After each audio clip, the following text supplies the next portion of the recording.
Thank you all for coming. You're in for a treat. This evening, like I said, it's my pleasure to welcome our poet, Kendra Kopelke, here to the College of Southern to read from her poems, from her book of poems called Hopper's Women. You can see the cover of the book here. I'm going to introduce Kendra, and then she's going to say a couple of words, and I'm going to turn down the lights because you'll be able to see the images more clearly. Okay? Kendra, is a Baltimore poet, author of 4 collections, co-editor of the National Journal and Press Passenger. She teaches at the University of Baltimore, where she directs the MFA program in creative writing and publishing.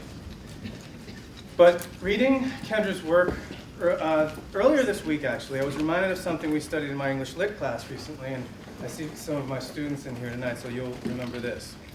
In John Stuart Mill's The Subjection of Women, harkening back to the Victorian era, he says that there are actually men who think they know what goes on in a woman's mind. That these are the guys who've had the occasion to study women, which actually only boils down to the 1 or 2 women they've married, or the 1 or 10 or so that they've gone out with. They think they know what's in their mind because of that. But what these very smart men didn't take into account was the fact that the husband-wife relationship, back in Victorian England at least, was like that of the parent-child. And so the woman in the relationship quickly learned to edit herself, to hold her deepest thoughts to herself, because complete sincerity with a man wasn't safe. So flash forward half a century, and this utter disconnect is wonderfully captured. I don't know if Kendra's going to show this painting tonight or not, but in one of Hopper's paintings called Room in New York, where a man buries his head in a newspaper, and the woman in the painting is seated right next to him on a piano bench near a piano, and she's turned her head away and she's staring down, just thinking to herself with a finger on the key, on the piano key. Which is why I loved reading Kendra's account of what Hopper's women might be thinking. That's what her poetry is about. For me, that's the beauty of Kendra's, beauty of what Kendra's done in this collection. She's given dimension to these women by giving them a voice, by allowing them to say what's truly on their minds. Maybe that is the writer's gift to us. Ladies and gentlemen, please welcome Kendra Kopelke.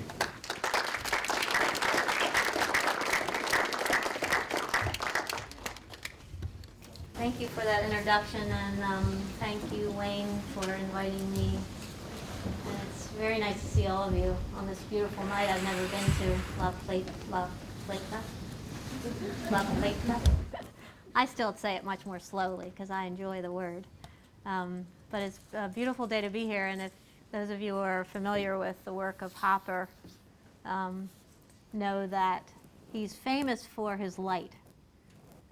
He said that if he could do anything, all he really wanted to do was paint light on a building, on a bedroom wall. So we have a great day to think about this wonderful painter.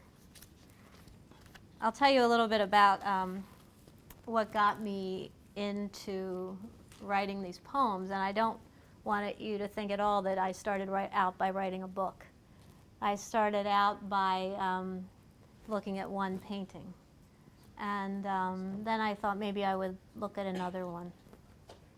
And then maybe another one. So that's sort of how the process evolved. Not something where I set out, this was no project of mine. The idea of a project probably would not have resulted in this book. So my husband and I every summer go to Cape Cod, and Hopper is an American realist who all of you know his work, familiar with his work. Very known for his landscapes, his landscape paintings, his lighthouses, just this glorious light. And he spent every summer, he lived in New York, but he spent every summer on Cape Cod. And my husband and I go every summer, and one summer we were staying in a different place, and our landlady said that Edward Hopper's summer home was just right down the beach. And I it's like a little rock star feeling, like, oh my gosh. She said, yeah, you just walk down the beach for a couple of minutes, and you'll see his house. And I've seen his house in books. He painted looking out of this, what they called the Great North Window, was looking out onto the sea. And I thought, I just can't believe it. So we took our little walk down the beach, and she said it was a few minutes. It was over a half an hour. It was really hot. You know, we started off kind of happily, and then by the end, it's very hard to walk in Cape Cod sand when it's so hot. So I do think when I'm telling you this story, I'm telling you because I think it became a journey for me. There's something happened to me because it was so hard to get to see this house. And when I stood there looking up at this house, and my daughter was, probably had to go to the bathroom, wanted to go to dinner, and I think that I thought, I just feel so grateful. I feel so grateful that we pushed ourselves and we're standing right here, right now. And also simultaneously realized I didn't know that much about him. Suddenly he became my neighbor. And so when I got back to Baltimore, I got his book out. I had his book. And I mostly knew his paintings of the sea and of lighthouses, and I opened this book and saw her. And I thought, well, I'll just look at her, and see what I notice. And I want to tell you that I'd never felt very skilled or qualified looking at art. I felt like it was a skill that people possessed. And I went to museums, and I love art, but what happened to me by virtue of writing about these women was that I got to know what it feels like to really look at art and what can happen to me personally as a result of looking at one painting for a long time. And for that, I'm so grateful for Hopper. So I think, can we turn the lights off now? Yep. Bye. Oh no, I was making a joke. Thanks for coming. We're going to turn the lights out. I hope that I can see my poems. But I want you to have the experience of sitting sort of in the dark and seeing these amazing paintings. I want you to know one thing. Hopper was married when he was a little bit older. He didn't get married till he was in his 40s. And he married a woman named Josephine. She was also a painter. She took over really the business of helping him promote his work, and she was his model. So in all the paintings, it's basically you're seeing his wife as model because she didn't like it. She didn't want him to have other women modeling for him, which is a kind of interesting detail in terms of thinking about the complexities of their own relationship. This painting, I just wanted you to see this painting because I saw this after I looked at so many, but that's me right there. What you see, I so feel that. That little head in the window, as I would go to my studio every morning at 5:30, 6 o'clock in the morning. And the sun wasn't quite awake, wasn't quite up yet, and I would just go into the studio. It was very quiet, and I would just sit there and open the book. And the sun would come up, and I was just looking. And it was just a wonderful way to start the day, and very unexpected, very private. So this poem is called 11 a.m., I'm sorry. And what I want to tell you about the process of writing these poems is that I wrote about her. I don't know whether the women in here would agree with me, but I do think it's very complicated when women look at women. Do you agree with me? It's an extremely complicated enterprise. It's loaded with baggage and all kinds of crap, right? Between what you look like to what you're wearing to every single part of your body is... So for me to look at her was a pretty complicated move on my part, and I didn't realize it. So I started writing that poem, and there was some point at which she started talking to me. It was so weird to me because she stopped me, and she stopped me from being me looking at her. And she wanted me to look at her differently. And that's where the shift began. So that's this poem. That's the first poem that I wrote. It's called 11 a.m. Can you hear me? I'm kind of shouting, aren't I? I'll settle down. I will settle down in a minute. So this is so she's looking out the window there. I spent a lot of time as a poet looking out the window. Don't jinx me. Just look. The light seems born to be here, and the windows to receive it. Ignore the noise in your head. That was then. The light will not wait for you to grow up. Hopper says, "Who needs anything else?" And I love that my hair alone falls over me, blanketing me, and how the light is inseparable from my skin. Forearms, shoulders, hips, knees, the tops of my feet. The way it makes its own movie with its cast of shadows. And my hands clasped in reverie, the light housing their touch. Tell me when you feel it too, when your seeing has gained all feeling, like the lamp deepening the foreground. Tell me when you are truly standing here beside me.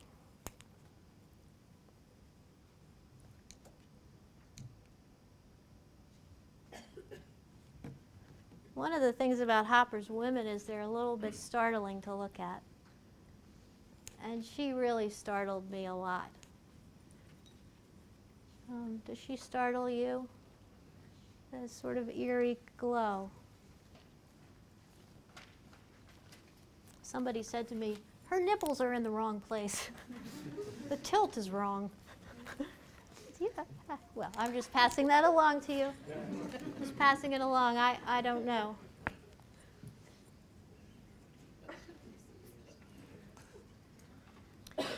This painting is called "A Woman in the Sun." Hopper put me here to look at something else. He put me here like a candle to ignite the room. He put me here like a working lighthouse. He put me here like a secretary and dictated the sun. Light clings to my thighs and hips, my breasts, blinking stars.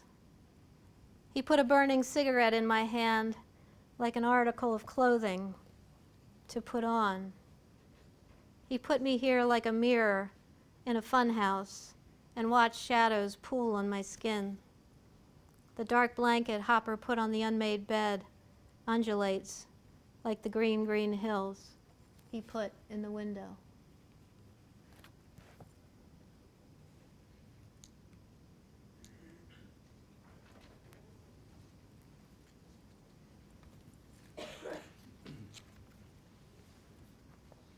I'm not going to read you the poem about her, but you can see just the way the light keeps coming in all these different places.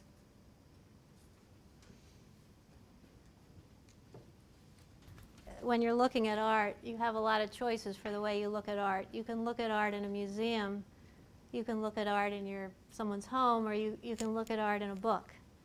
And I really grew to love looking at art in a book because I could put it in my lap and I could look down at it and I could measure everything with my thumb and I could touch it. I liked the fact that I could touch and see what the distances were between the window and the woman and how that might matter. So none of these paintings I seen really, but I liked the intimacy of it and how it felt like, like I was reading a letter or something. So this one's called Western Motel. It took me a long time before I saw the car. I was so surprised when I saw the car. Because also when you look at books, the pictures are tinier, and so you can't necessarily make out what you're looking at. It looks totally like a car to me right now, but it didn't for a long time. There's a word in here you might not know. It's Spanish, and the word is duende.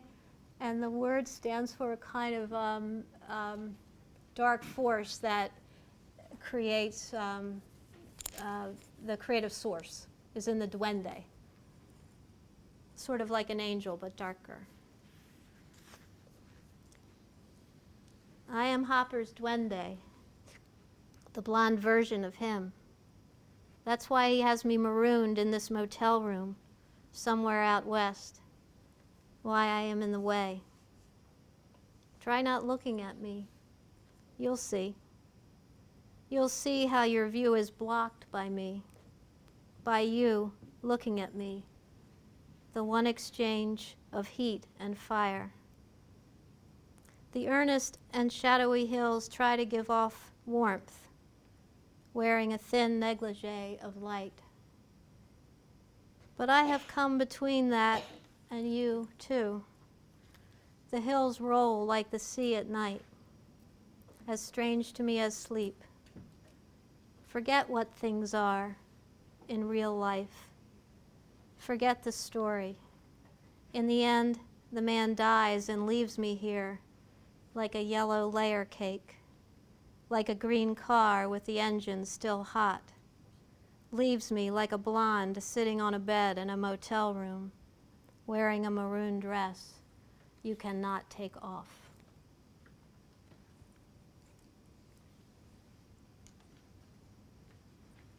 This is probably the most famous Hopper painting. You might probably, even if you don't know Hopper, you know this one, because this one's had a lot of versions, like dogs and Elvis and yeah. I did a lot of measuring with trying to understand all those angles.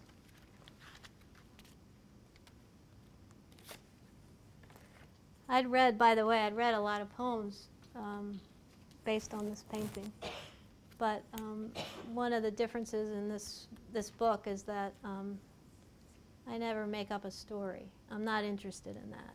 I'm interested in what she feels like waking up inside a painting, what it must feel like to her to be in a Hopper painting.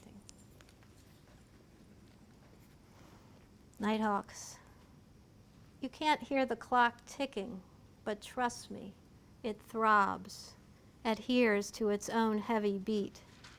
In my tight red dress, there's no way not to feel it unnerve my heart. My skin's too pale, no shield, and my hair brushed with a dollop of artificial light. A few reasonable men wait out the storm with me, without evidence of one, yet we wait it out anyway, in our own glass boat, with our unlimited coffee. I hear passers-by from another lifetime coo. Maybe they want us to imagine our day will come. But this, I think, is our day. A night squeezed from the tube of one crowded city. How is it the outside is always among us, mooning us, flashing us from its pretense of darkness? Hear ye, the man with the blue shirt painted on him appears before me like a memory of our unrequited future. If we are lovers, he won't tell, but his hand next to mine never moves. In here, we're nobody's business but our own.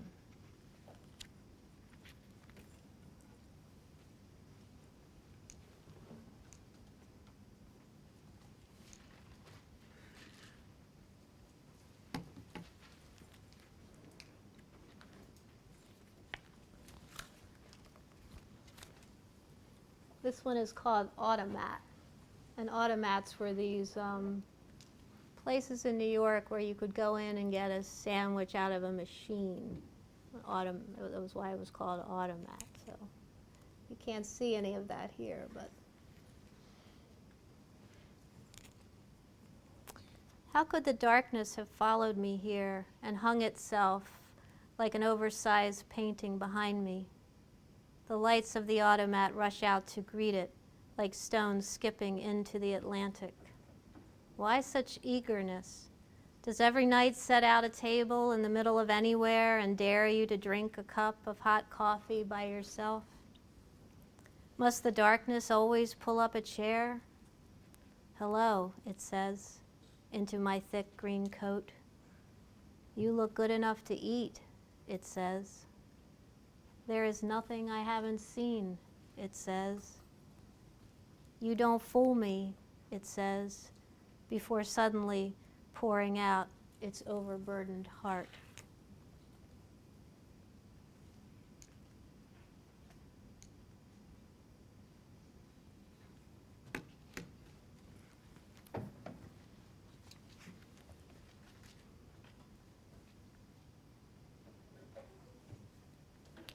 You know, it's really, with Hopper, you're as much looking at the darkness as you are the light.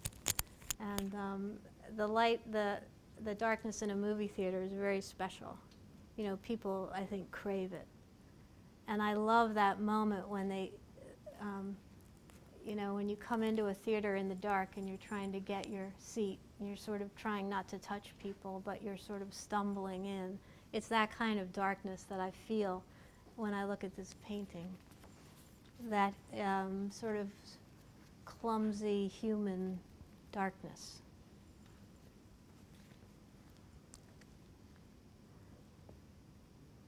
I can make a bottle of my blue uniform and pour my whole soul into it. I can make the dark of the pounding sea. I can make the stairs ascend and extend like a telescope, tracking its own unruliness, and the light on the wall ring like a bell, the curtains quiver like young mussels. I can make myself a hat and pull out a dove. I can make myself invisible to everyone but you, standing there in real life, invisibly. My body won't last. That's what you see when you look at me. You see how what lasts hasn't.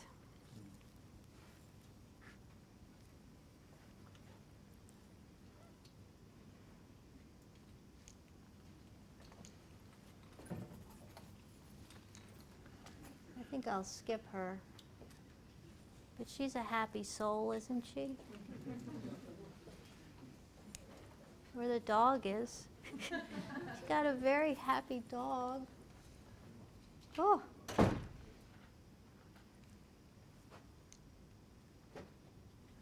I just don't want to go over.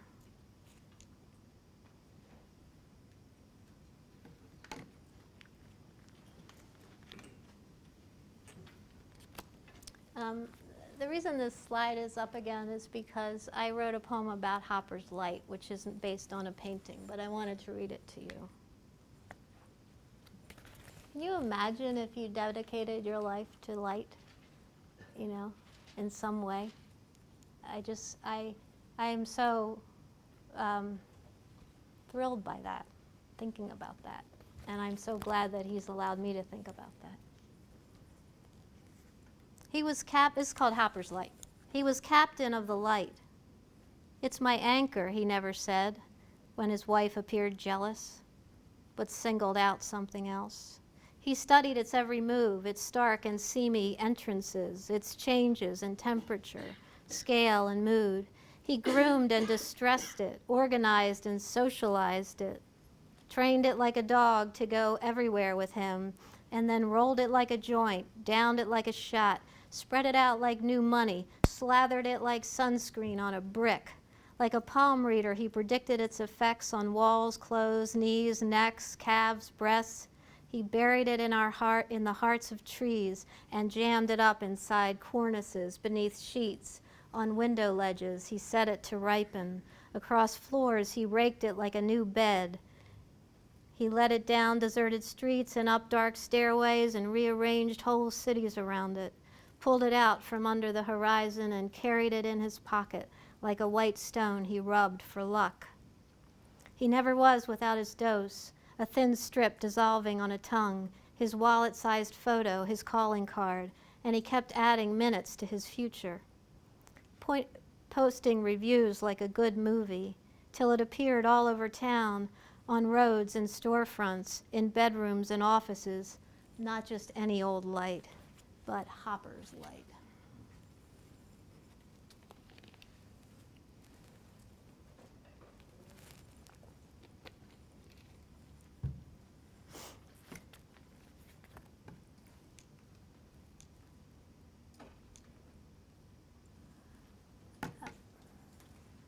I want to tell you that the National Gallery in Washington had a retrospective of Hopper a few years back. I had already written the poems, and I couldn't believe it that they'd all be there, you know. I was so excited to go and so scared because I had just written all these poems, you know, and all the women were talking and I knew them all now and, you know, I had relationships with them, and then I was going to go look at the actual paintings. And I thought for sure, you know, you can imagine you would think this too, I'm sure. You go into the room, you're standing there looking at the paintings, you've had this intense experience, and the women are going to go, you didn't get it, you didn't get it. It's not it, that's not me. I knew that was going to happen. And so I really didn't want to go, I wanted to go anyway. I had all this sort of made up stuff in my mind about the experience I was going to have. But I went in that room, I saw there would be a whole room of all the women, and this warmth rushed in, just came in to this room because, first of all, they're all different sizes and scales, and they're all looking in different directions. And then when you go to a museum, you know what happens is you get to hear other people talking. And they say the darndest things, right? You know, here's like a painting I've had this personal experience with, and somebody comes up next to me and she says, to no one, but I was standing there, she says, great body, but ugly face. And it gets, you know, I'm thinking, here we go. She's kind of getting scored, and the Hopper, you know, the scoring card. But people have deeply complicated responses to these women, and it is worth investigating that. So I'm going to read you her poem. It's Morning in the City. I am the one who doesn't mind. I have things going for me. A white towel warmed by an imagined sun. In the crook of my arm, a breast ripe as a peach. I could be delicious. We could have slept together. You could have made a joke about Monet's haystacks, then painted my skin out of a paste, 1 part light, 2 parts shadow, no creamy froth. Then no one could imagine I'm not real, someone they may not come to know. But there is nowhere you can enter. I try to forget what I'm missing, make a list of what I have, part of a yellow curtain drawn back, part of a view of a city that knows me, the tender part of a sky dawning, a dark corner where a bed fits like a white glove just slipped off. I felt temptation on every surface. With my one good ear, I've heard you take your keys and your wallet out of your pocket.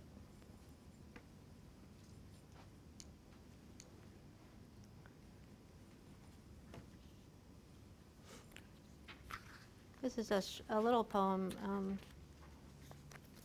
You know, I want you to just think about, I guess, I wasn't really drawn to these women. I was in some ways repelled by them. But I was very drawn to the paintings. And by sitting with them, I think that liking a painting kind of gets in the way sometimes of seeing, because it's very satisfying. No struggle. High noon. I am smaller than most, aren't I? I can feel it in my skin all the time, that I am half the size of Hopper's thumb, my breasts like commas. And I look like a doll, don't I? It's because I am standing in a doorway of a clean white house. The light falls in sheets. I could fit in your shirt pocket and be your good blue pen. I could stand in the doorway and block your trouble, your pain. Call it what you want. I am the key to your unhappiness. Start here. Walk inside this house of loneliness.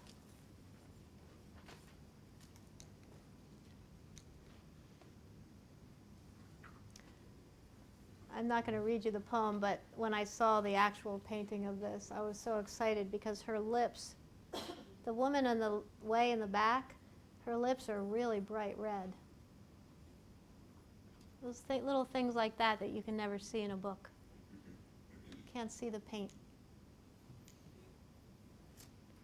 This is the one that you mentioned. Maybe I should read it. Because it has a man in it. Room in New York. I love the chair more than the man sitting in it. Is that terrible? So-called love, light years older than I am, was handed down to me like a carton of eggs to be put away. It's your turn, it said. So here I am, fixed in my bright red dress, waiting for life to begin. Why no flowers? No bowl of fruit? The roulette wheel spins and spins. We're both hedging a bet. If I look at you, I will be too shy to talk, and I want so much to talk with a woman. But here's a song I made up in my head, just 2 notes so far. Apparently, I have all the time in the world. My arm has begun to take on the shape of the wooden piano. When I barely touch the keys, my body trembles while my left hand listens, like a cat. Not everything you hear ends up in the newspaper. Not everything has to be a dynamic. If I look twisted, let it be so. I am pulled in 2 directions at once, with equal force.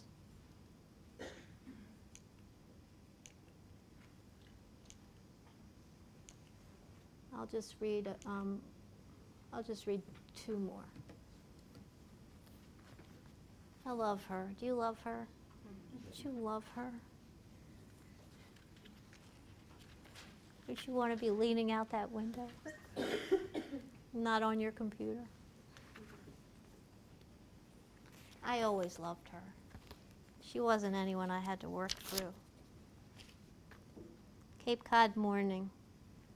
I'm the closest thing to a dog in this one, a domesticated animal, man's best friend. My upper body framed in the window, my weight resting on my arms. Look how straight my back is. It's hard not to be inspired by that clear line from my tailbone to the top of my head. Run your eye along it and feel the spine.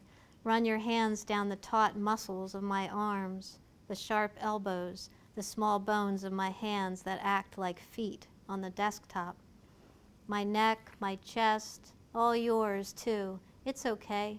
I'll still gaze unblinkingly outward, tuned up at something I sense beyond the condensed artificial world of art. A patch of grass inflamed by a heavy golden light bristles beside the entrance to the woods, knee-deep in darkness. You think you are still you, even after all this. You don't see that you are a moth with a sensitivity of wings.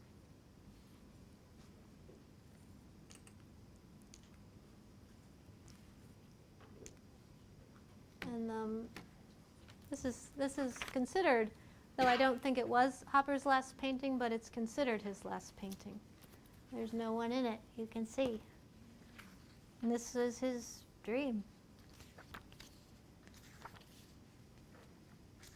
He says, I've always been intrigued by an empty room. When we were at school, Du Bois and Rockwell Kent and others debated what a room looked like when there was nobody to see it. Nobody looking in even. I'd done so much with the figure, I decided to leave it out.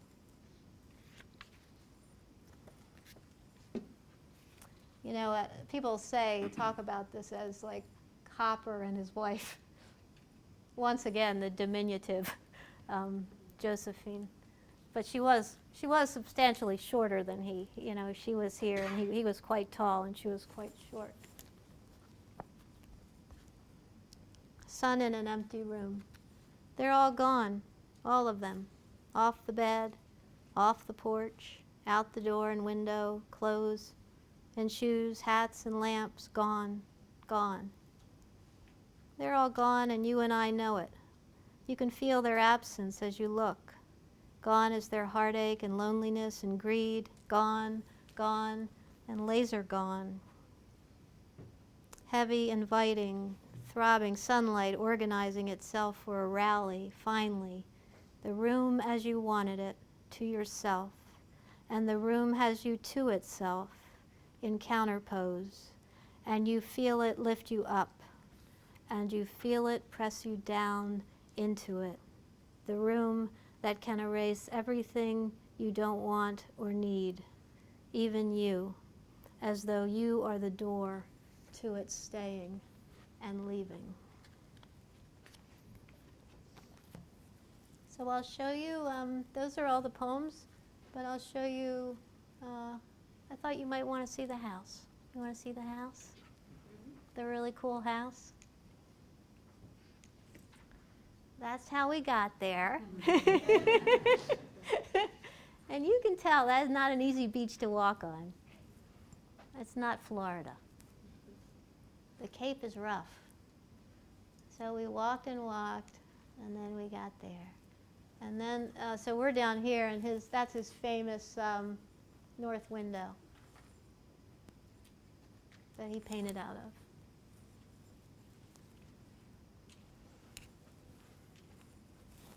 The story goes that he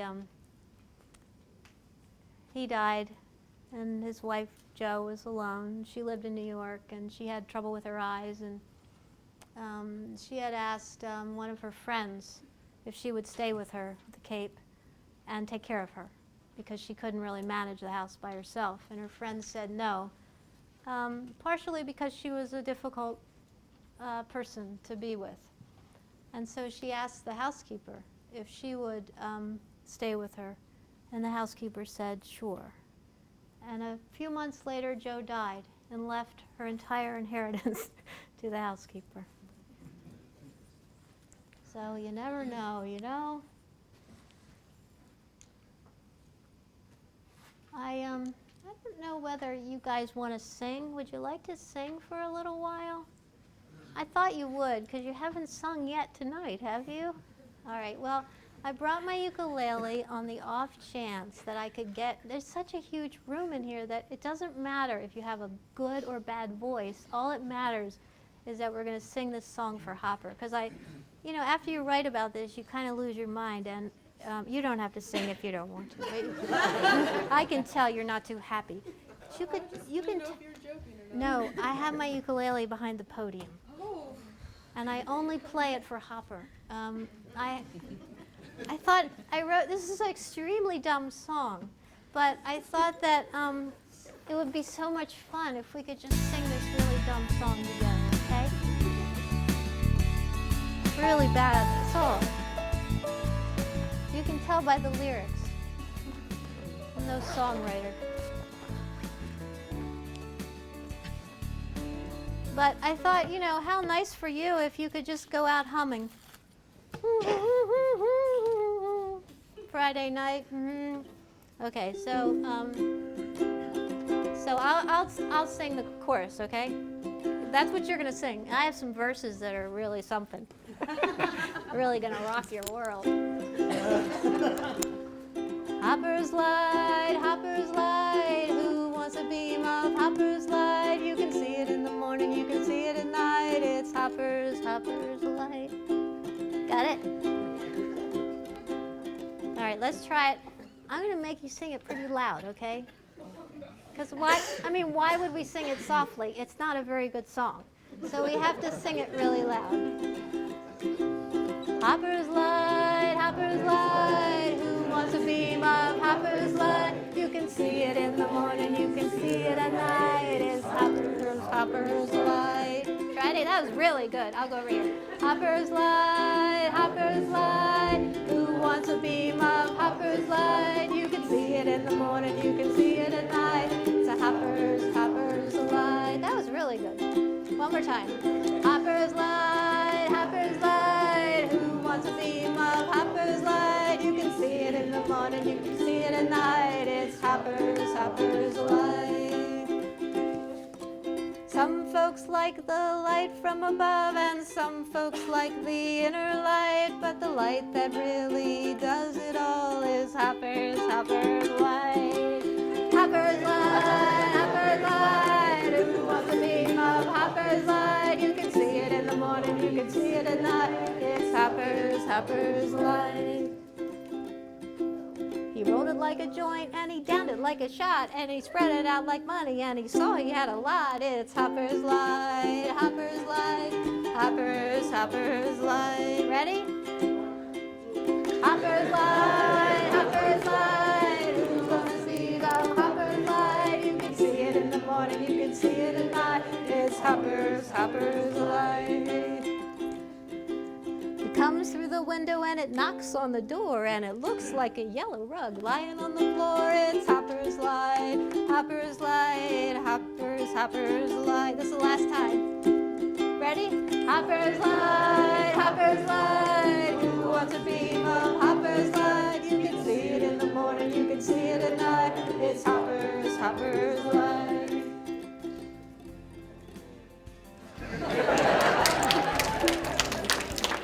You guys are great. Thank you.